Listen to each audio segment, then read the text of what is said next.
ഇന്ന് നമ്മൾ പ്ലാവില കിരീടം ഉണ്ടാക്കാൻ പോവാണ്. എന്ത് പ്ലാവില കിരീടം? പ്ലാവില കിരീടം എന്ന് പറഞ്ഞിട്ട് നീ എന്തെന്ന് ഈ ഓലയൊക്കെ പെറുക്കുന്നത്? ഇനി ഓല കിരീടാണോ?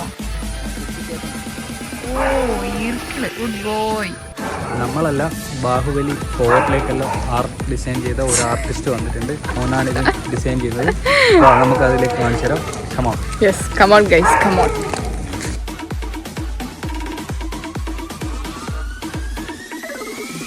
ഇതാണ് നിങ്ങൾ നേരത്തെ പറഞ്ഞ ആർട്ടിസ്റ്റിന്റെ കരങ്ങൾ. കുറെ പ്ലാവില പറിച്ചിട്ടുണ്ട്. ഇനി ഉണ്ടാക്കാൻ തുടങ്ങട്ടെ. ഇതൊക്കെ ഉണ്ടാക്കാൻ നിങ്ങൾക്കൊക്കെ അറിയണ്ടാവില്ല. ഈർക്കിളെടുത്തിട്ട് 2 ഇലയുടെ ഇടയിൽ കുത്തി കൊടുക്കും. സോ സിമ്പിൾ അല്ലേ? എന്നിട്ട് തലയിൽ വെച്ച് നോക്കുക. പാകാവുന്നില്ലെങ്കിൽ പിന്നെ ഇല എടുത്ത് വെച്ചു കൊടുക്കും. ഒരു ഇലേന്റെ കൂടി കുറവുണ്ടായിരുന്നു. ഇപ്പൊ ഓൾസ്. ഇനി മെയിൻ ആയിട്ട് കൊമ്പാണ് വേണ്ടത്. സാധാരണ എല്ലാവരും ഒരു കൊമ്പാണെങ്കിൽ ഞാൻ 2 കൊമ്പ് വെച്ചിട്ടുണ്ട്. ഒരു വെറൈറ്റി ആവട്ടെ. അങ്ങനെ നമ്മുടെ പ്ലാവില കിരീടം സെറ്റായി. ഇനി ഞങ്ങൾ വയലിലോട്ട് പോട്ടെ. എന്റെ തക്കുടുക്കുട്ട ക്യൂട്ട് ബേബിയായി മഴക്കോട്ടൊക്കെ ഇട്ട് ഇങ്ങനെ നടക്കുന്നതാണ്. നല്ല രസമുണ്ട് എന്ന് അറിയായിരുന്നു ഞാൻ. ഞങ്ങൾ ഉണ്ടാക്കി പ്ലാവിലെ തൊപ്പിയൊക്കെ എടുത്തിട്ട് ആ വയലിലേക്ക് പോകുന്നത് എന്തിനാണെന്നറിയോ ഗൈസ്? ഇന്ന് എന്റെ പിറന്നാളാണ്. അപ്പൊ പിറന്നാൾ ഷൂട്ടിന് വേണ്ടിയിട്ടാണ് ഞങ്ങൾ ഇതൊക്കെ ഉണ്ടാക്കി. പോകുന്ന വഴിക്കൊക്കെ ഫുള്ള് വെള്ളമായതുകൊണ്ട് ഞാൻ എല്ലാ വെള്ളത്തിലും ചവിട്ടി നിറങ്ങിയിട്ടാ പോകുന്നത്. നല്ല രസമുണ്ട് ഇങ്ങനെ വെള്ളത്തിലൊക്കെ കളിച്ചു പോവാൻ. വയല് മൊത്തം വെള്ളത്തിൽ മുങ്ങി.